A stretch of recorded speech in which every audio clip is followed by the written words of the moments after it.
And welcome to another edition of Inside Town Hall. I'm Jim Cameron, your host of this program and the program director of Darien TV 79. And you, as a faithful viewer, know that Inside Town Hall is a show where we interview folks that are involved with town government. Now, we're going to talk with a non-government organization that is inside Town Hall. We are joined today by Chris Jones, who is the executive director of At Home in Darien. Welcome to the program, Chris. Thank you, Jim. It's really an honor to be here. Thank you. It's not an honor as much as a chore, but we'll try to make it less painful. Yeah, thank you for that. That's kind of you as well too. So before we talk about At Home in Darien and all of its good works, let's talk a little bit about your background and how you came to this job. Sure. I'll try not to bore you, but I was born and raised in Weston, and then went through the school systems, through college, and then got married and lived in Reading for 21 years. So I've been in Fairfield County my whole life, and have had family in New Canaan and Darien, and so I'm really familiar with the area. And it's like no other area in the country to me. With my previous jobs, I come from I guess the corporate world, but roles focused on sales, marketing, and client services. And I was fortunate to travel to a lot of places, and it's just this is a very unique area, and obviously I've stayed here my whole life. That's great. And when did you join At Home in Darien?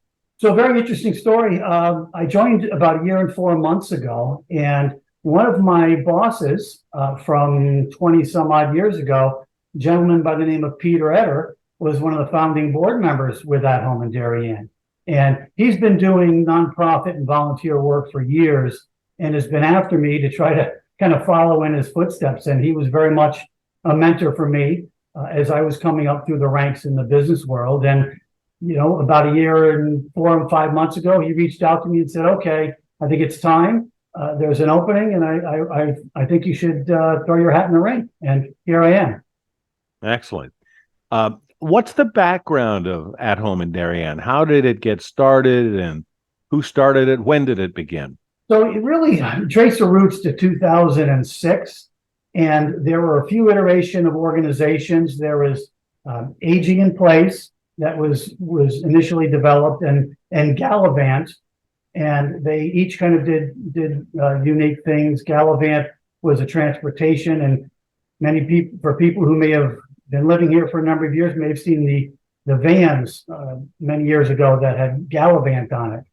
Those two organizations got together, and the town hall had been kind of running that. And I think at some point realized that there's something here, and it's going to be bigger and broader. And out of those two organizations grew At Home in Darien in 2011. So we're 12 years old, and I think continue to grow and continue to learn new things every day.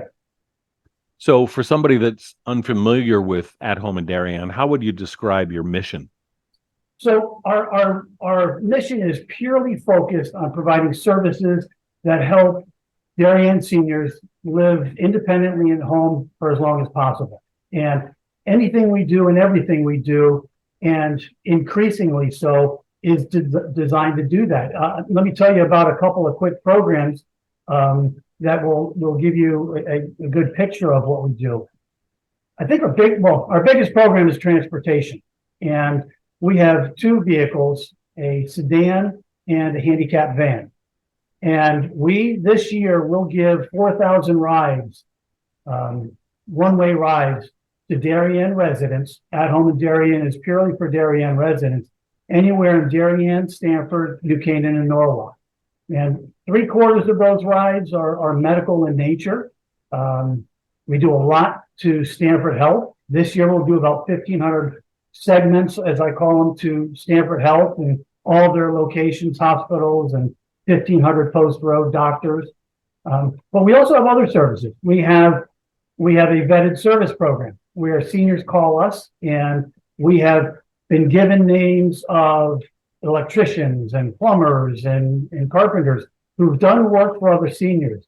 And it's a way for seniors to call us with confidence to understand that, yes, somebody else has done some work, people have been happy, and it's somebody that they can call. And again, no revenue for us out of that. It's really connecting the seniors to a trusted provider. We also have a really amazing stable of volunteers, and we do a few different things. One of the things we do is we have some volunteer drivers who complement our paid drivers. And as I said, we do rides at Darien, Stanford, New Canaan, and in Norwalk.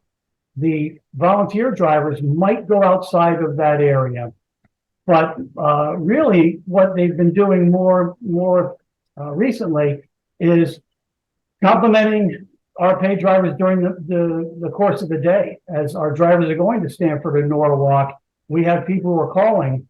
And my philosophy, and probably much to the chagrin of the people in my office, but my philosophy is to never say no. So we will get people calling us, and we will have our two drivers going in different directions. And the last thing I think as an organization we want to say and we can say is no. I think the seniors are looking for us, not for opinions, but they're looking for us to say yes. So that's led to more volunteer drivers. We also have volunteer shoppers. So we have seniors who don't go out of their house to shop, don't want to, and we'll have volunteers who will come, get a grocery list, and then go to Palmer's or go to Stop and Shop, and we'll do the shopping for the senior. Come back, bring their groceries in. We have some seniors that still want to go shopping, but it might be a little arduous for them to be pushing the cart and reaching up for different food items. So we'll have volunteers who will take the senior to go shopping directly. We have volunteer helpers and people who come into the house and will change a light bulb, will take out a ladder and pick something off a top shelf. We'll take out an air conditioning and put in an air conditioning. And we have volunteer visitors. And this is amazing. These are people who, and I've seen some just amazing stories in my year and 3-4 months already. One senior who vibrant, walks the dog, wanted somebody to keep company. And we had a young volunteer who came to us, a young woman who came to us and said, I'd love to do this. They got together, and that was probably 6-8 months ago. And every once in a while, I'll talk to the senior, and she'll say, yeah, we're having lunch this Friday. And I'm taking her to lunch this Friday, or she's taking me to lunch. And those are things, it's tough to quantify the value of something like that, but we've got a lot of those types of stories. Chris Jones is our guest today on the program. He is the executive director of At Home in Darien. How do you define what a senior is? Is there an age cutoff? There is a trigger. When anybody turns age 60 in Darien, they automatically become a member of At Home in Darien, whether they want to or not. We will send them a membership card and some information about the organization. And the membership card, in addition to reminding them that we're here, one of the things that I think is great, right now there are 29 businesses in town that provide special discounts to our members. And, those discounts vary, the businesses vary, and that list is going to be growing because we've it's been a little stagnant, but we are going out and having discussions as the Corbin district grows and as the Heights gets rebuilt. We're going and having those conversations. And I've had the pleasure of talking to some of the new businesses, and already I'm really happy to say that they also are looking to support seniors. So, Jim, it's like AARP. You don't always want to get that letter because it signifies a threshold, a growing older threshold. But it's really, really nice that we can reach out proactively. And I will say, and talk about this with maybe some of your other questions, but awareness for the organization, even though we're 12 plus years, 12 as At Home in Darien, awareness is still low especially probably that 60 to whatever age where the individual is still driving and doesn't see the need for our services. But we think there's value in those individuals connecting with us also. And we want to reach out to more of them. Now, you are not part of town government, but you are literally inside town hall. You're next to the senior center, near room 119, if that means anything to our viewers, and sort of like between room 119 and the gymnasium. It's right there. Your sign is there as well too. Do you liaise, if that's a verb? Do you have a liaison relationship with human services in town hall, for example, or the senior center? Yes, yes, and yes. Yeah, we liaise with them, and then very closely with Beth Paris at the Mather Center and Allie Ramsteck and her team with Human Services. We've run events with Beth, and for those of you who know Beth, and maybe those of you who don't, she just does an amazing job down at that senior center. And I have not been able to get to other town senior centers, but I've spoken with organizations, state organizations, and including yesterday, a new area representative for AARP came and had the opportunity to meet with her and Beth. And I continually hear how different the Darien Senior Center is from all of the ones in the area. The services they provide, the way it's run by Beth. And I think it's truly a treasure in town. And the same is true for Allie and the Human Services. We all support a similar audience, if you will. And there are times we're on the front lines, right? So we're driving some people every day. And the good news is we develop these great relationships, and we treasure those relationships. Unfortunately, sometimes we might see something that is alarming. And at that point, we've got that door open to Allie where we'll go in there. I've gone in with one of my drivers, and we've sat down with Allie and said, we're concerned about one of our riders, and she will get involved, and that could lead to discussions, but everything is to support those seniors. And it's critical that our three organizations continue to work together. And I think certainly with Beth and Allie, and I hope they would include me in that also, that we really work well together. Full disclosure, I am a member of At Home in Darien. I am above that threshold age of 60, well above it. Huge fan of the senior center as well too. And our faithful viewers know that we for TV 79 produced a walking tour of the senior center to introduce people to just a variety of offerings that the senior center has. They're really excellent. Where do you get your funding? Your office is inside town hall, but you're not part of town government. Do you get any money from the town itself? Yeah, so that's a great question, and I think a kind of continuation of your previous question. So we sit in town hall. The town has given us the space that we're in, and extremely appreciative for that. And again, it's great because we're in between the senior center and human services. But we are not part of town hall. We're not part of the town. We are an independent nonprofit, and really mostly that's what I think is a huge advantage. The proximity of that, I've had the opportunity to go and speak to the government leaders. Monica McNally has been very kind to our organization in coming to our annual meeting and other events. So that's fantastic. And the rest of the people in town hall, it's new for me because I'm not from this town, but I've gotten to know a lot of people in the town, and the town is fortunate. But the challenge, if it is a challenge, we are completely funded, almost completely funded. We do get some grants, but really primarily funded by the community.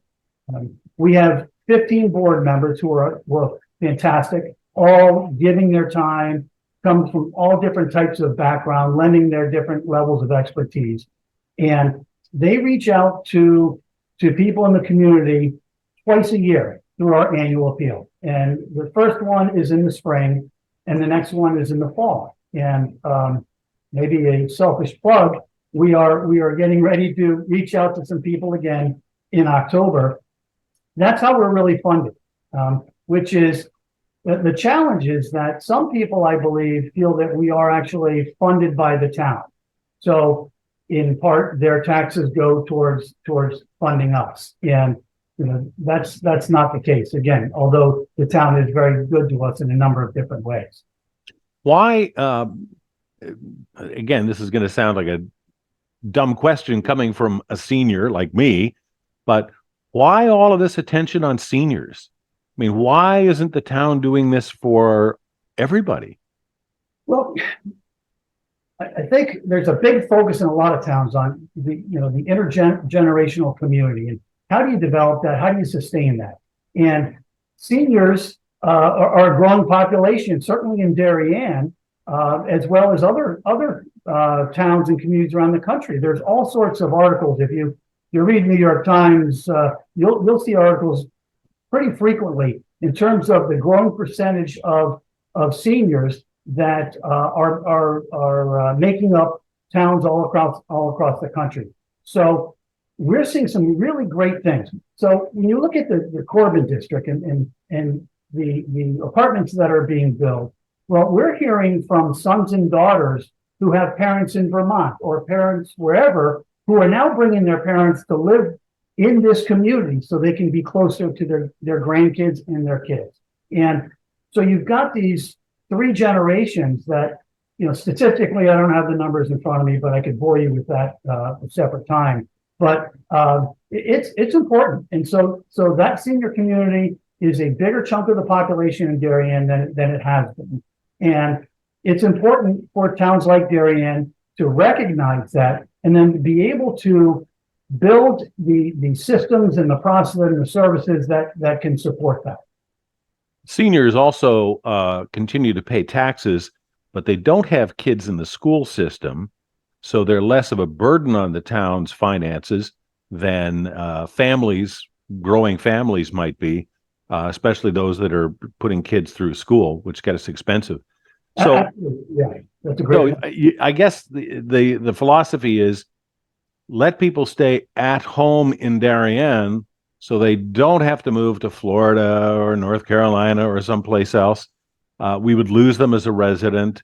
We would lose their history in town because many seniors have been here for many, many years. I've been here for 30 years. So they know the town very well and they have connections in town. And they don't have to reinvent all that by moving to a retirement community someplace, right? Yeah, that's a great point. When you have that level of change, the fabric of the town changes, and again, something different to quantify. I mean, you've got the numbers, but what I continue to be so impressed with the people who've been here 30 and 40 years who don't want to leave. To your point, they don't want to go to Florida, they don't want to go to South Carolina, North Carolina, and it's important because their kids have been raised here. And I think in Fairfield County, you do see a high percentage of kids who stay. And I think it's important for the grandparents or the parents to be able to stay. And we drive seniors to their kids' house or to grandkids and see them. And, that's as rewarding as taking somebody to an important medical appointment. Right? They're different reasons, different purposes, but critically important in my view. Now, you don't all do this magic by yourself. You have a staff that helps out.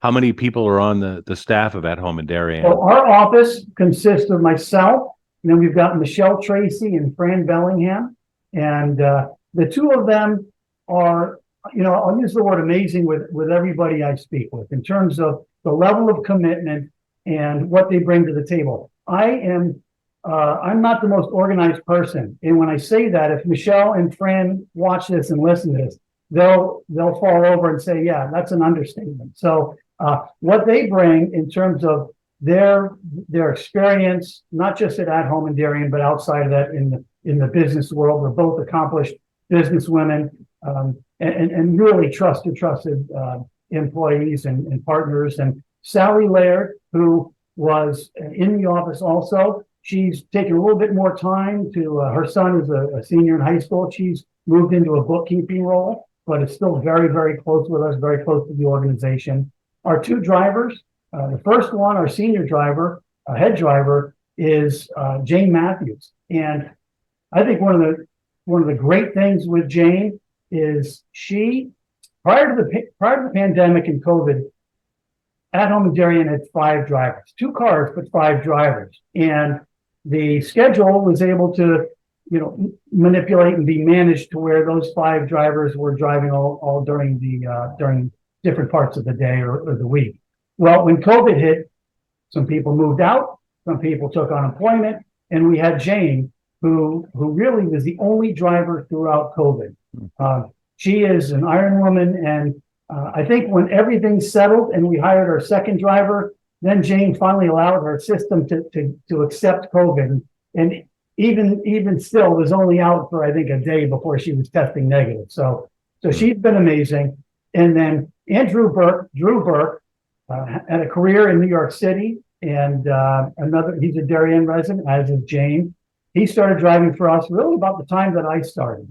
And they are not going to get rich or become rich driving At Home in Darien cars, but I think it's a really rich experience and rewarding experience for any of the people I've talked about who touch the organization. So the drivers that drive for you, I assume, are fully insured? So this is, I mentioned the way the town can benefit us. The town owns our 2 cars. The 2 cars, I should say, and this is one of the great things about this community, the 2 cars were donated to us by the Darien Foundation, and the cars are owned by the town, so they are insured through the town. So our drivers are insured through the town, and that's huge for us because the size of our organization, that alone would probably kill us. So the town has stepped up, and as they always have, and do that for us, which is amazing.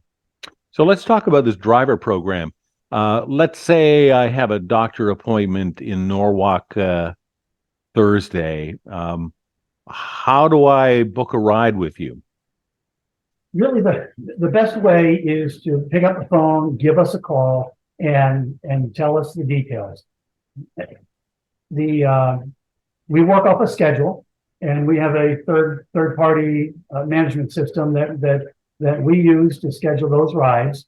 And the happiest I am when I get a call, again, not the most organized, and when I get a call, the happiest I am when I look out 3 weeks and I see that there are no other rides. I can book that with confidence that I'm not overlapping anything. The challenge becomes when we have a need to do a short-term ride and we have other riders. We do everything possible to be able to fit that in. We might, and increasingly we are maybe taking some people 15 minutes early to their appointment. We are taking 2 people in a car versus maybe 1, and that's working out really well. But it's really based on the scheduling, and the sooner the better, especially for those members and the riders, because again, we don't want to say no, especially medical appointments. We do everything we can to make sure that those medical rides happen. Only a few times we've had to maybe bump a non-medical ride for a medical ride, but certainly medical is the priority. So if I have a 10 o'clock appointment in Norwalk to see a doctor, you'll get me there in time for the appointment. Does the car stay and wait for me, or does it anticipate that they'll come and pick me up at 10:30, 10:45, 11 o'clock? Well, Jen, you've done this before. You're asking some great questions. That's one of the bigger challenges, because we're dealing with doctor appointments, and as we all know, it's not a stopwatch where you start and stop at a defined time. But what we try to do is build in roughly like a half hour for rides to Stamford and Norwalk. And as anybody who's driven in this corridor has seen, Stamford 95 in the morning, Norwalk starting, whatever time going northbound. So we try to build in that half hour. We do a great job. Very, very seldom is anybody, getting there, late to any appointment. And what the drivers do is, and what we do in the office is, we'll get a sense of how long the appointment's going to be. And some of them, we're told 30 minutes. Some of them, that might be an hour. And we will then build our schedule to make sure a driver is back there to pick them up. Now, obviously, things happen. There are times when somebody might be coming just to the town hall, and we'll have the driver wait for them. They may have a meeting with Ally or meeting with planning and zoning. So we'll wait for them there. So if it's a shorter appointment, the driver might stay.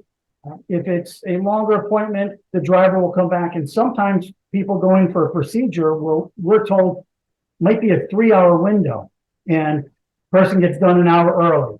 That's when we pivot, and that's when those drivers really work together, Drew and Jane, to figure out, okay, what's the best way to handle this? Michelle and Fran in the office will say, okay, well, Jane's up in Norwalk and somebody is early, so Jane can stay there, pick somebody up. So there's a lot of kind of bobbing and weaving, if you would, that really it's really seamless. There are some times when somebody might be done a little early and wait, and but the riders are really, really understandable, I think. But does the driver, call the person when they have come back to pick them up, so they're not standing out on the curb someplace, right? Yeah, and that falls under that kind of organization standpoint. For every time we take a reservation, we've got home and cell phone. If our member has it, we get the doctor's name, we get the doctor's phone number. We are calling doctor's offices. Sometimes we have some of our riders ask us to call the doctor office, and fortunately, we have date of birth, so we're able to kind of get information. Is that patient ready yet? Because obviously HIPAA, they're concerns. But we've got a number of ways to contact people, and that happens every day. In addition to the ride program, you also have a taxi voucher program. Tell us about that. Taxi voucher program kind of started with a grant from the state, and we've continued with that, and we've continued it in grant money from the state. But basically, we have tickets or vouchers, and we work very closely with Ever Ready Taxi. And we have books of 5 tickets, and they're $5 each. So a member can get a book of 5 tickets that has a $25 value, and they'll get it for $12.50. And the intent there is our hours are 9 to 4, Monday to Thursday, and 9 to 1 on Friday. And I shouldn't say this live or in front of people, but we do earlier rides, we'll do later rides, based on critical needs. But there are times we just can't do it. It might be a Saturday. And the taxi vouchers are available for our members to use those when we can't do that trip. And we've had some people take those to the airport, and for us that's an important thing, because it's helping those individuals stay home. And some people will take it to church, some people will take it to grocery shopping, but it's a really great service. And again, Ever Ready in town works closely with us. It's a good program for them, so they partner with us very well. Chris Jones is our guest on Inside Town Hall. He is Executive Director of At Home in Darien. Let me circle back to the ride program, because I forgot to ask, is there any charge if I get a ride through At Home in Darien? Thanks for reminding me. No. So all our services are free. With the rides, we suggest a $5 donation for a round trip ride, which, as you imagine, probably doesn't pay for too much gas, but and it's not required, nor do we expect it, nor do we really look at anybody and say, oh, they didn't give the $5. We appreciate it.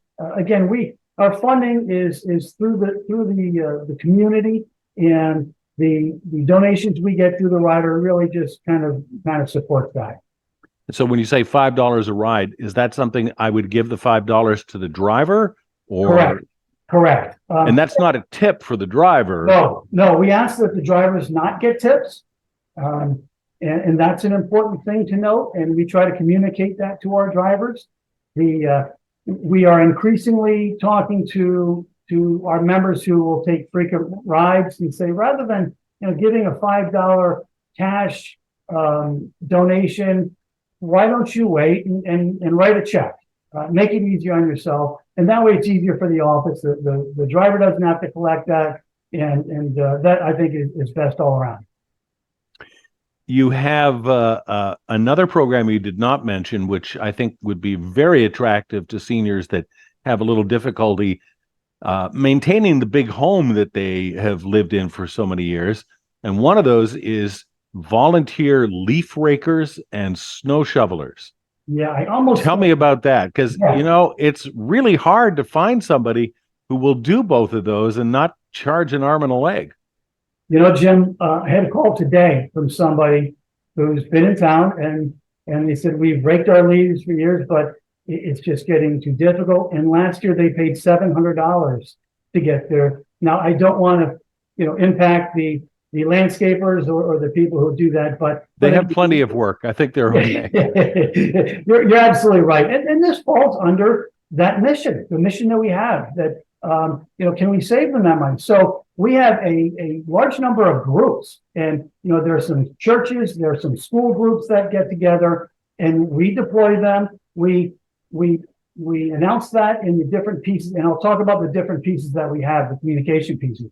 But we try to communicate that, and we have a growing list of people that we will rake their leaves in the fall, and we typically try to wait till the leaves come down, and then these groups descend and we'll bring up all the leaves, and then snow shoveling, which I didn't know until I obviously started, but the residents can be fined for snow that doesn't get shoveled from public sidewalks. So we have people, including family members from our staff, who will shovel, and we will shovel the public sidewalks after snow. And anybody who signs up for the program, we communicate that to the town. So even if we aren't able to get there right away, the resident won't get fined because they've been approved. And I mentioned the pieces that we have. We have our biggest communication piece right now is a newsletter that we call Out and About. And that's printed and distributed 3 times a year.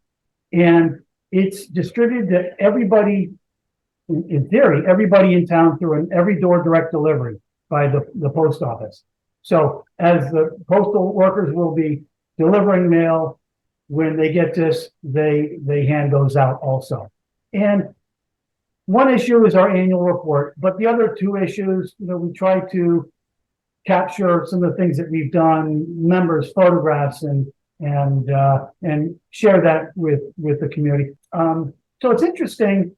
I'm fortunate. I am part of a group that gets together once a month, and it's called the Executive Exchange Group. And it's the executive directors and leadership from all the nonprofits in town. And when I started, that was huge, because I had the Amy Bells, right, and the Janet Kings who could share with me things that they've gone through, where I know that I can pick up the phone and call them and say, hey, how have you guys done this or done that in the past? So we get together once a month, and with the library, and Kira Parrott at the library, there's a non-competitive environment in town, which I come from an athletic background. I have 4 boys, and we all played sports. So we competed pitching pennies to see who cleans up dinner, and everything we did. So I always love it when you've got these groups that really don't compete with each other. It's that rising tide lifts all boats, and I love that. And that's a great reflection of the town. Chris Jones, our guest today on the program, he is executive director of At Home in Darien. I'm going down a list of all the services you have, because I knew of some of them, but there are a lot of them I hadn't really realized. One that I think is quite valuable is you do home safety evaluations. What's involved with that? Well, there have been a few iterations. A few years ago, up until maybe probably COVID, we had worked with an organization in Norwalk, and we underwrote the cost for this organization to come in and walk through the senior home and really provide a written evaluation, things of concern. Should there be a handrail on the steps going up from the garage to the entryway? And then that would be given to the senior. Unfortunately, that went away, and now we're kind of building that back up, but maybe on steroids, because we've got, I mentioned our board and who are really, really committed. We've got John Keating, who's the vice president of services. He and I have been working on this with his services committee, and we've had a number of people that will call us, and they might call us to have something minor done in their house. And that's where that vetted service program comes in that I mentioned, where we could give the individual a name of somebody. We had somebody come in who was really taken advantage of in doing some work at their house. A couple $1,000 that was what we felt was a scam. So John and I went over to the house, we looked at it. John's got some very deep ties in the community. He's been here, I think, his whole life. But he's also a building inspector. And we basically, he reached out to somebody. He had somebody come in, and we kind of stepped away, but wanted to make sure that the work was still done. And new person came in, fixed everything, did it for a great price. And it was really beyond what we would have done previously. So that's something we're really taking a look at. We've now done it to 3 or 4 other homeowners where they've called us, and we feel it's more than just having somebody go take a look at it. We think it's important for us to go take a look and then potentially call in a couple of potential providers so that 2 people can come in and look at a deck and provide a quote. And it's very, very early, and it's a work in progress. But to me, that falls under that mission statement of what can we do to make sure they stay living independently. And it's not just, and I don't say just, the vetted service program is great, but this is something, there's a deeper need that we're seeing. And right now we're kind of seeing how this fits and what that's going to look like moving forward. So stay tuned on that. But some of those evaluations could be something simple, like you have a rug and you might slip and fall, or there's a cord that you could trip over, tripping hazards, kind of common sense stuff that if you're living in a house for decades, you might not even realize could present a danger to you, right? Oh, absolutely. You're right. And that's a great example, the rugs. There were, we've seen in some of the homes, rugs that were on stairs going up that moved actually when somebody stepped on them. So little things like that. And as I mentioned earlier, it's really tough. We don't monetize that. We don't get any money by doing that. But it's really critical. And so we need to build that out, because while we're somewhat reactive when a senior will come to us and say, can you do this? We want to be more proactive. We want to build this out, communicate it so that we can, multiply how many people we're able to go in and see. And, we don't know what that looks like. That might look like hiring somebody that is on staff that has that level of expertise that can do it. That might not be, I don't know, but we're figuring it out as we go, but still being able to provide that service, which is really critical. Yeah, it's all designed to keep people at home in Darien, right? Yeah, absolutely. And another example, we spoke to a daughter of somebody, and they want us to take a specific look at something in a house, and there was a list of things that we saw, that we found, that John really saw, and really championed the move to get that taken care of. One of which, you don't maybe think about it when you have washer and dryer downstairs in a basement and you have steep stairs. Well, maybe that's okay if you can bound up and down the stairs. But when it gets a little bit tougher going up those stairs and you're carrying clothes, well, maybe there's another solution. So again, just a more specific example of things that we can do to help them stay safe, living at home independently. So you hear not only from seniors, but you also hear from some of their children who may be out of state, who are worried about mom or dad living alone in a big house. How do they know that you even exist? You know, it's interesting, and that's a great question. And separately, I'd like to get some advice from you. We're trying to do what we can to reach out and to generate that awareness. But and you're right, that goes only so far in town.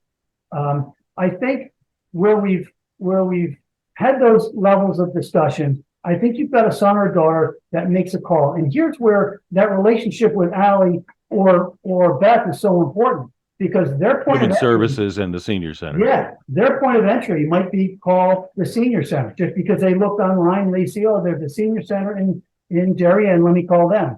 So Beth will call me, hey, I spoke to this person, and here's some details. So that's how we're kind of learning about it. I will say we get calls, not daily, but maybe weekly, from people in neighboring towns, Stanford and North. They've come across us, and are we able to help them? And unfortunately, in that case, the answer is no, which I think reinforces the services, and not just at home in Darien, but human services in the Senior Center, the services that exist in this town.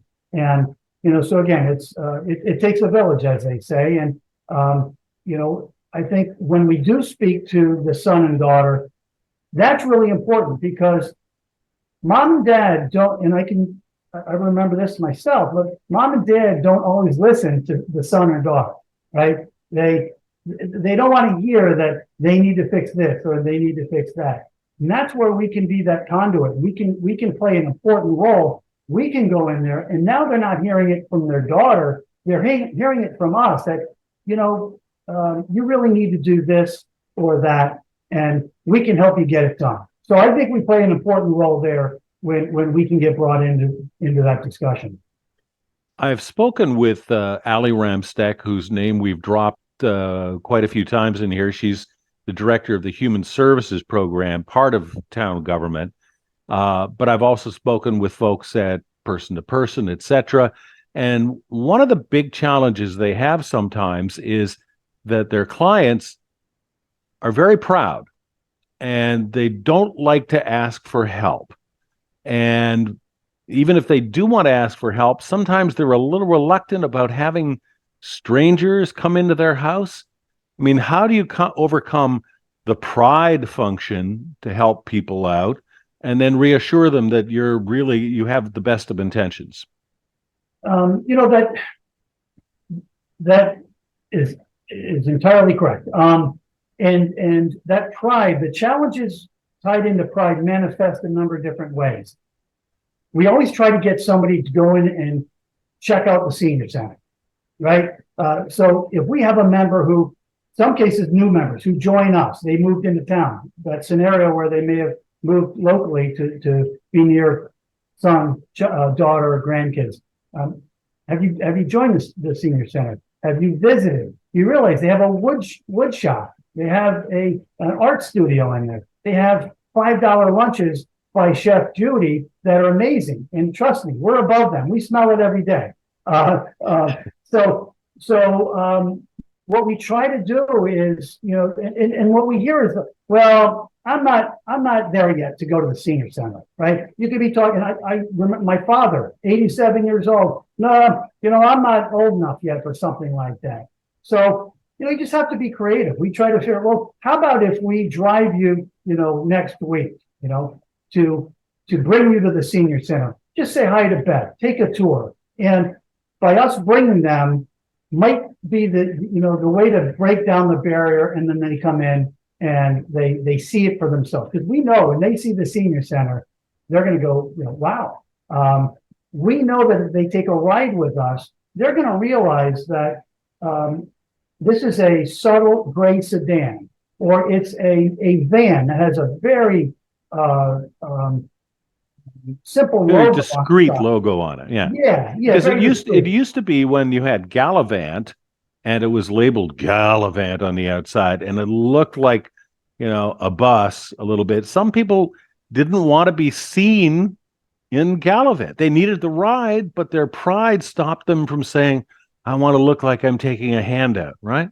Yeah, yeah. No, you're absolutely right. There's a stigma. Some people felt, I'm getting in this bus and it's standing out. So, our cars are subtle, discreet, as you mentioned, and that's one of the ways that we can kind of break down some of that stigma, where we can get them in the car, they can take a ride, they can sit in the front seat, they can sit in the back seat, and that's a very subtle thing too. There are some riders who want to get in and get in the back seat and go from A to B. We have other riders, and I've gone out when I started, I went out with our drivers, and I've been out on the road with a lot of our riders, and a lot of them will want to sit in the front seat, and they develop some very good close relationships with our drivers and the staff in the office, and those are ways to kind of break down that also. So when we have somebody that we may be working closely with who hasn't been to the senior center, then it's a little bit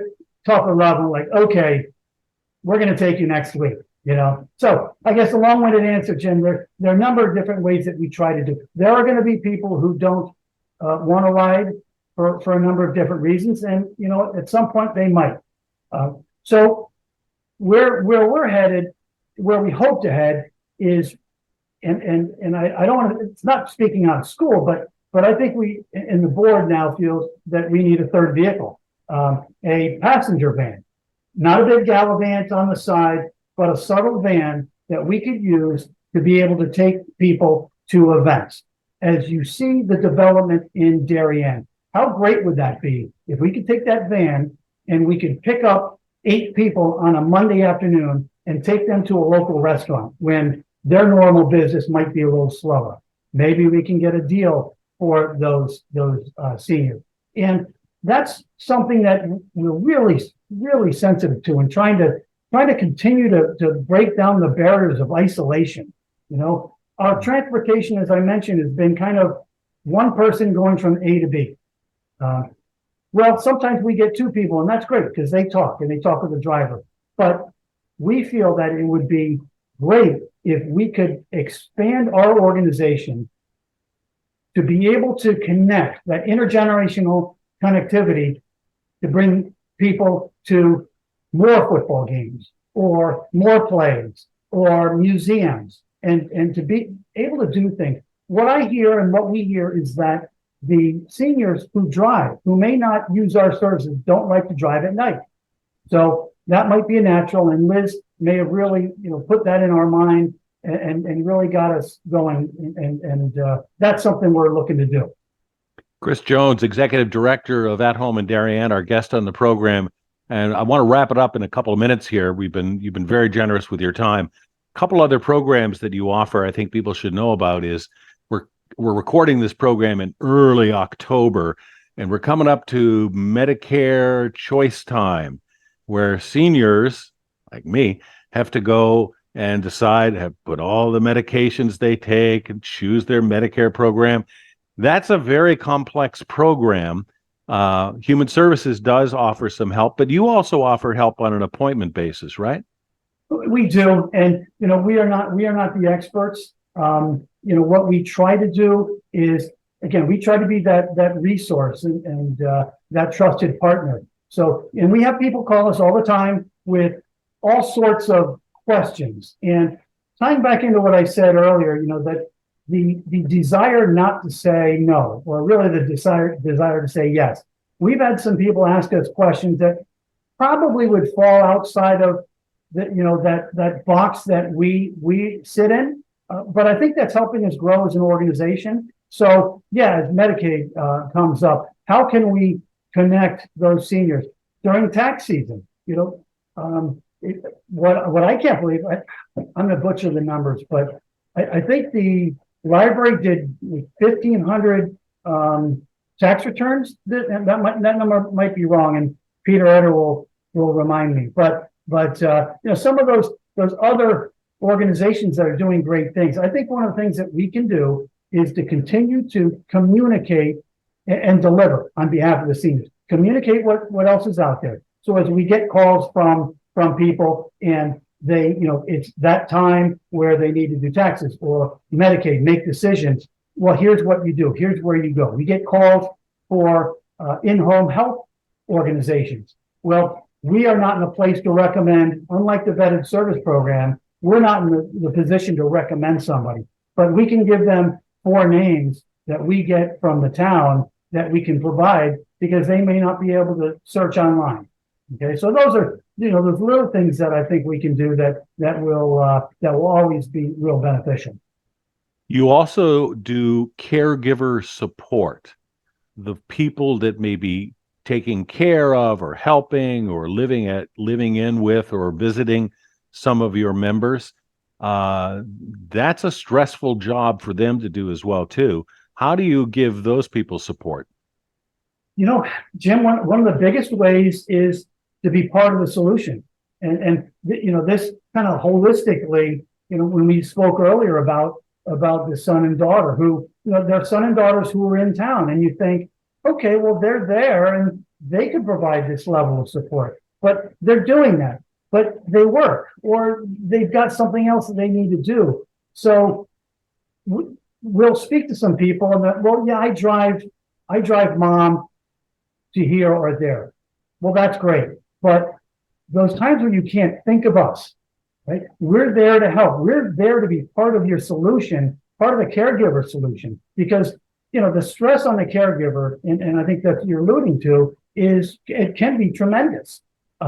So that's an area where we can really help. And I guess it's being a resource, being part of the solution. How can we help? And I'd love to find out. There are probably things that we aren't doing today that we really, might be able to do. So those are things. And we do ask when people call, try to find, how did you find us? And maybe if we learn they found us a unique way, well, maybe that's something we're missing. So, I want the organization to continue to learn. I want to continue to learn. This role, as I said, is a little different for me, although it's not.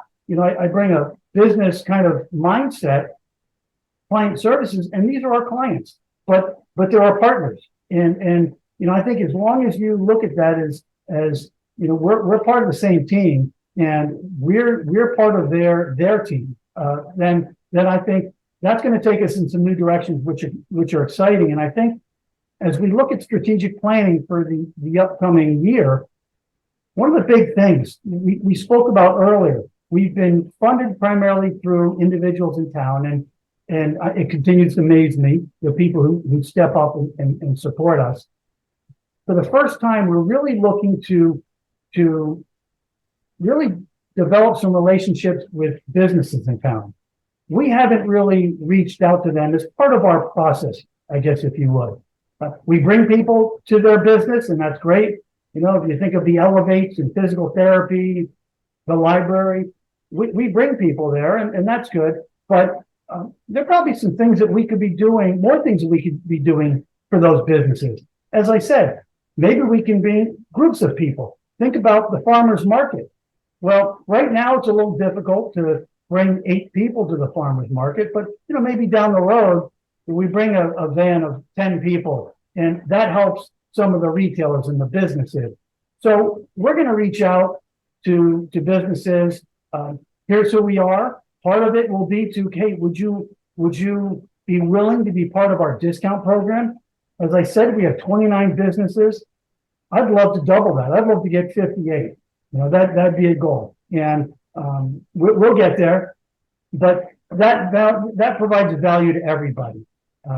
We've heard from these businesses recently too. Oh yeah, people come in and they bring those cards, and some of our members, and this touches on the awareness issue, things that we need to keep hammering home.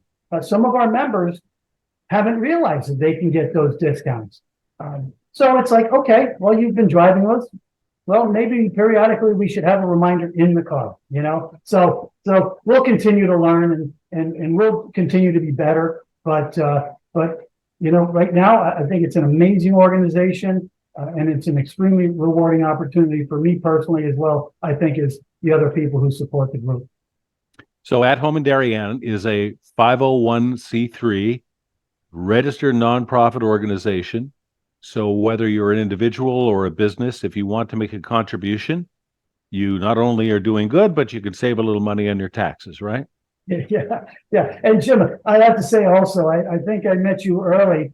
I heard this amazing voice on video, and then I had an opportunity to meet you in person. And I think this is an amazing, a great thing that you do for the community. And when I go into the town hall, there's a loop that continues to play TV 79, and I participated the meetings at the Commission on Aging. That we haven't mentioned that yet, but another organization that is highly focused on what's going on in the town, whether it's walkability issues, living issues, and so that's been really rewarding. But TV 79 covers that, and I have an opportunity to participate in there, which is exciting also. Well, thank you. That's very kind of you to say that. Let's leave it at that. I'm going to put up a credit slide in a moment with all of the contact information for At Home in Darien, how you can find them in Town Hall, how you can call them, and the website address as well too. And if you haven't seen it because it was in your mailbox, check out that newsletter that they put out twice a year along with the annual report. It's chock full of all kinds of information about valuable services that, if you can't use it yourself because you're not a senior, how about your neighbor? Or how about that guy down the street that you see walking every day? Does he know that these programs exist that are, making it possible for him to stay at home in Darien? So And that's Jim, my commercial. thank you. There's one more thing, and I neglected to mention this. So yeah, that newsletter goes out 3 times a year, twice, and then the annual report. But we also have a monthly calendar of events, and this is really neat because we get feeds from other organizations in town regarding programs that are happening, and we'll put that together along with a blog that we write, and that goes out to everybody on our mailing list. We have about 900 or almost 1,000 emails that we send that to, and we have probably 200 that we send through the mail, and that works. And the reason I know it works is we will post something and we'll put it in the monthly calendar of events, and the office phone will ring when we announce one of our events. And typically that's one of the first ways we announce it. So anybody out there, if you are not getting in the monthly calendar of events, library, the schools, different organizations, the town, the senior center, the human services, then that's a really good piece. Thank you. Excellent. Well, we'll leave it at that. Chris Jones, Executive Director of At Home in Darien, thank you for your service to the town. Thank you for being a guest on the program today. Thank you, Jim. I really appreciate having me on. My pleasure. And thank you, our ever faithful viewers, for watching another edition of Inside Town Hall.